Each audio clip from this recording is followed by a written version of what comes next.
Itong district engineers ng Department of Public Works and Highways posibleng bagman o kaya ay legman ng malalaking kontratista ayon ngayon kay Senator Panfilo Lacson. Umano'y sistematikong katiwalian sa Department of Public Works and Highways, kailangan na umano ng surgical solution ayon pa sa senador. Yan at iba pang mga balita hatid ni Bombo J.C. Galvez.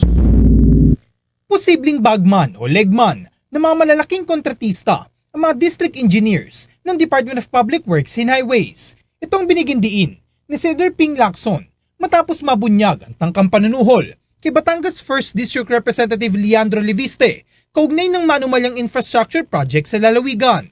Git ng senador, hindi normal na mismong district engineer ang mag-aalok ng suhol at sa halip ay karaniwang nagmumula ito sa kontratista. Kaya mahalagaan niya na magkaroon ng malalimang investigasyon upang matukoy kung anong nasa likod ng tangkang panunuhol kay Leviste.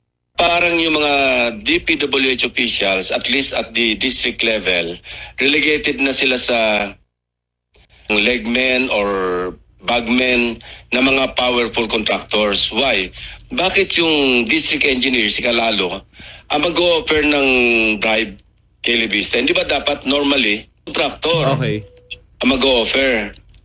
But hindi naman natin alam. Kaya dapat yung kaso should really be, yung investigation should really dig deep into what's behind itong attempt nitong si Kalalo to bribe Congressman Leviste.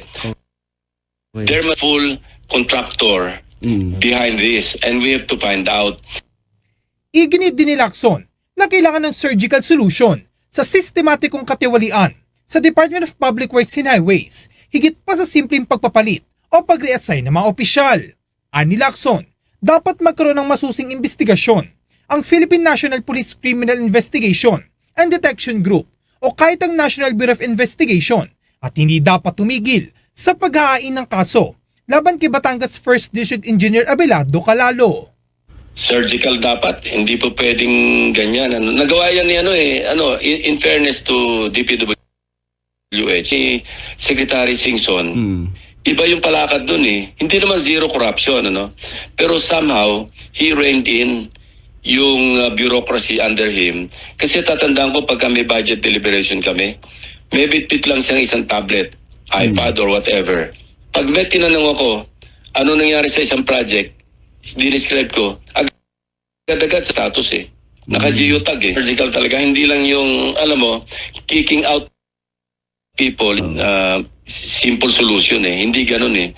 Dapat talaga, kasi systemic na eh. Kaya kailangan surgical na yung solution. Operahan na talaga, hindi pwede yung tapal-tapal, hindi pwede band-aid. Nalugod naman ang senador sa ipinakita ni Leviste na tumanggi sa alok na suhol mula sa tiwaling district engineer ng Department of Public Works and Highways. Pinayuhan na rin ng senador ang ina ng kongresista, si Senadora Loren Legarda, na tiyakin ang seguridad ng anak dahil hindi maaaring baliwalain ang kasamaan at bilyong-bilyong pondong pinag-uusapan. Umaasa ang senador na magkakaroon siya ng pagkakataon na personal na batiin si Leviste at pasalamatan sa kanyang pagtindig laban sa kultura ng kickback na kumakain sa marami pang kabataang lingkod bayan sa Kongreso.